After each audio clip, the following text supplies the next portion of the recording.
Is doubt a sin? No. No, of course not. No. It makes me a little sad that you might have Googled that to have that question answered. But no, and maybe I'm not being strategic here and answering the question in the first 10 seconds of the video. Anyway, let's just dive right into this one. Like, subscribe, whatever.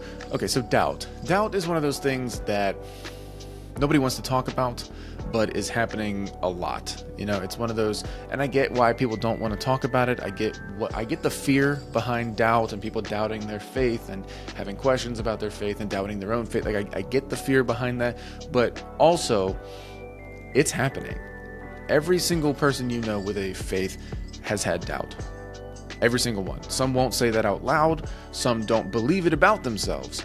But every single person has had doubt at some point in their life. That is the nature of faith. It is, not only is it normal, it's necessary for the life of faith. Doubt is gonna happen. So right now, you're having some doubts. Yeah, of course you are.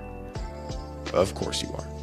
That's part of it, and that's okay. I think the real problem started when we started telling people that their doubt was a problem. In fact, that it was a sin, that God hates your doubt, that you're doing a bad thing and you need to stop doubting, as if that's an option. Like anyone has just sat down and said, I think I'll start doubting today. That's not how doubt works. That's not how it came about. And I don't believe it is sinful. I'm going to give you just one example today. This one is found in Mark chapter 9. So in this story, a father brings his son to Jesus to be healed. And the father says, heal my son if you can.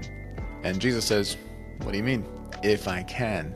And the father says, well, I believe. And then he says, help me with my unbelief. He says, I do believe, but help me with my unbelief. And the story tells us that there's a crowd gathered around. So this would have been the perfect time for Jesus to say, doubt, unbelief. You doubt me? That's a sin. We're done. Screw you. Screw your son. You don't doubt me.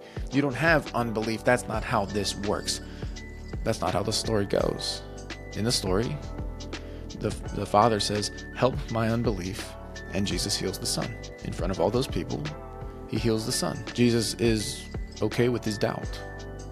He's okay with his questions. He's okay with his honesty. The man is honest enough to look right at Jesus, to his face, doubt him to his face, and say, help me with my unbelief. I want to believe, but it's hard. It's hard for me. And it's tempting for us, I think, to look at this guy and say, listen, you're standing in front of Jesus. How do you possibly doubt him? The story also tells us, like, this has been happening to the son for a long time. It's been years that this boy, he's been watching his son suffer. And right before this encounter, he just watched the disciples fail to heal his son. The disciples tried and they failed. So this guy has seen things in his life that make it hard to believe. This guy has seen things in his life that cause him to doubt. And I think that's so true. That is true for us too, right? Like how many, you've seen too much. We've seen too much. We know too many things. There's been too many experiences so many of us have had that cause us to doubt, to have questions, to not understand. And I think God is okay with that honesty. Jesus here is okay with that honesty. Like it's okay for us to just say, I don't get this. This doesn't make sense to me. This is hard for me. Help my unbelief. That's a prayer that Jesus honors right there. And it's one we can still pray today. Often, a lot. We might need it a lot. And I think that's okay. God is good with our questions. He's good with our unbelief, our doubts. It's part of it.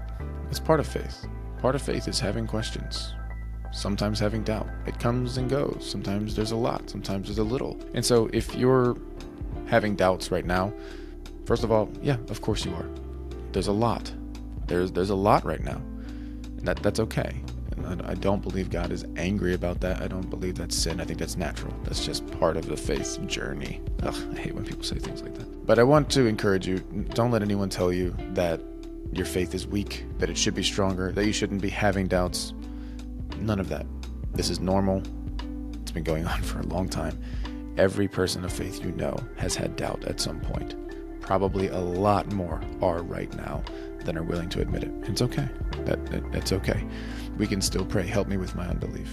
Help me with my unbelief. The simplicity and honesty of that prayer is honestly just perfect. We can use it a lot. I need it a lot. Help me with my unbelief. Anyway, guys, I hope that's encouraging to you. I hope that clears some things up for you. Like, subscribe if you haven't. Leave a comment if you want to talk about something, if you want to chat, if you thought this was good or bad or whatever. Thanks for watching. I'll talk to you soon.